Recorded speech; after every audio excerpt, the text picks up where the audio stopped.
ingredient. How many percentage of your customers are loyal to your brand? I know these numbers, you already know, and you check for your brand. So today I'm going to talk about something about measuring the brand loyalty. How you measure your brand loyalty. Just simply ask one question.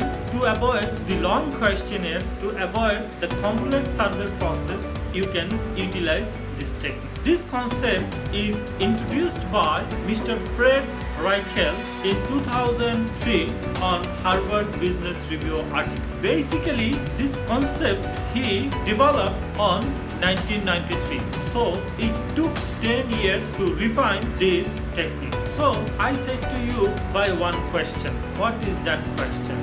How likely is that your customer is going to recommend your brand to their friends, to their colleagues, and to their neighbors? So there is a one scale of 0 to 10. So they need to put the numbers. By that numbers, you can understand they are the detractors or passive or promoters of your brand. The detractor is the customer, the respondent give you the numbers 0 to 6. That means they are the dissatisfied customers of your brand. They are the detractor of your brand because they spread the negative word of mouth to the other customers. So I say they are the detractor of your brand. So there are two kinds of detractors. One is the objective detractor, another one is subjective detractor. The most dangerous is the objective detractor because they never tried your brand,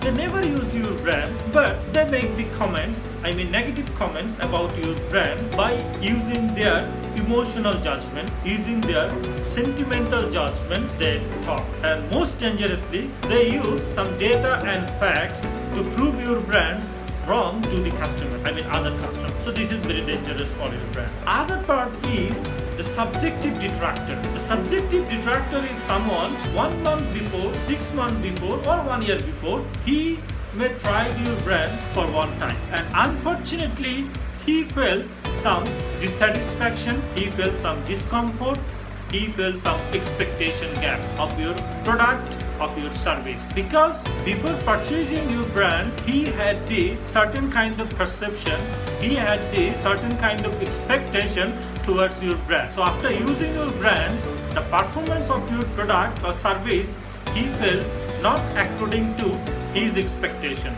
So there is a performance gap, there is a service gap. So he became the dissatisfied. This kind of customers, there is a chance, if you get the chance in future, if he tried your product next time or service, that time you could try to make him satisfied, or you will try to make him satisfied, so that there is a chance you can convert the subjective detractor to the passive, neutral customers, or the promoters, advocates of your brand. Second type is the customers or the respondent who give you the score of 7 and 8 or 7 to 8. He is a passive customer. He is a neutral customer. That means they are satisfied with your brand. However, they are not the loyal customer of your brand. Anytime they can switch to the competitor brand. So this is the characteristics of the passive customer. Even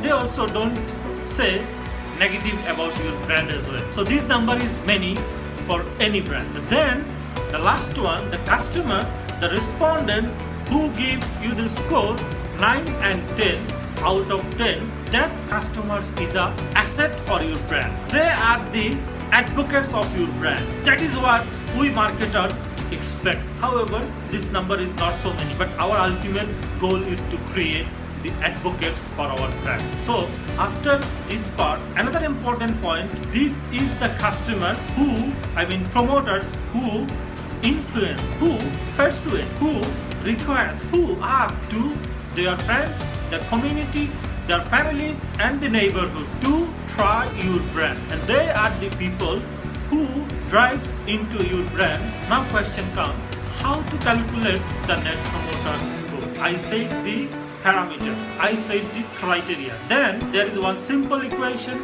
Equation is net promoter score, I mean NPS equal to percentage of promoter minus percentage of detractors, and the score you will get, that will multiply by 100. I mean that percentage is your NPS. So if you found your NPS is just 10 or 5 or 12, you don't need to be worried about it, because there is a one median, industry median, among the 400 companies, among 20 industries, the median is 16. So number of advocates promoter is actually not so many. So now question may come, in that case, why we need to use the NPS? Of course you need to use the NPS because you need to know the detractors of your brand firstly. So you can understand by asking to them why they are dissatisfied with your brand. So there is an opportunity and there is a room for improvement of your brand health from the subjective detractor feedback. You can understand. An objective detractor you can ignore, because for every brand there is a certain number of people who will always talk like this, and this percentage is not so many, you can ignore them. But the subjective detractor you can convert to the passive and the promoters of your brand. Most of company make 3 mistakes with the NPS.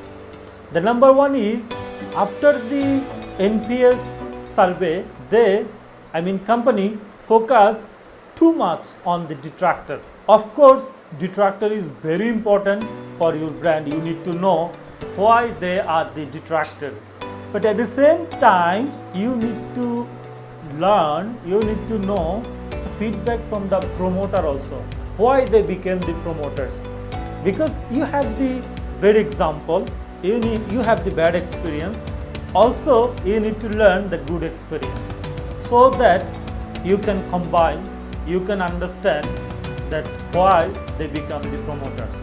So what are the traits, what are the benefits they got from your product. So you can understand about your product performance, benefit and feature. Then the second point is, the team who conduct this survey, just they know the result, but all the member of your entire organization, they don't know about the result of your NPS survey. If they know, what will happen? Because they are also one of the support member, one of the contributor of your brand, directly or indirectly. So they must know this fact, because one of their input also, one of their effort also helps you to achieve the desired score in NPS. The number 3 is, company does not introduce to the new employees who onboard to your company or your brand, so that they don't know about what part is important for him, what option he should concentrate more. So these 3 mistakes also commonly happen in most of cases. So if I summarize, so today I shared about the net promoter score survey techniques to measure the percentage of loyal customer, advocate of your brand, and the percentage of the passive customers and the percentage of the detractor. Detractor means they are the dissatisfied customer, they are the detractor of your brand. Again I am telling you, this part is very important for the brand mark. And then I shared 3 common mistakes that made companies. So to avoid these mistakes, you already understand what you need to do. That's all for today. If you have any question, any suggestion, any clarification, don't hesitate to ask me. And if you like my contents that I shared today, please subscribe my channel. More exciting contents are coming to share the knowledge, and also I will learn from your comment. Allah Hafiz.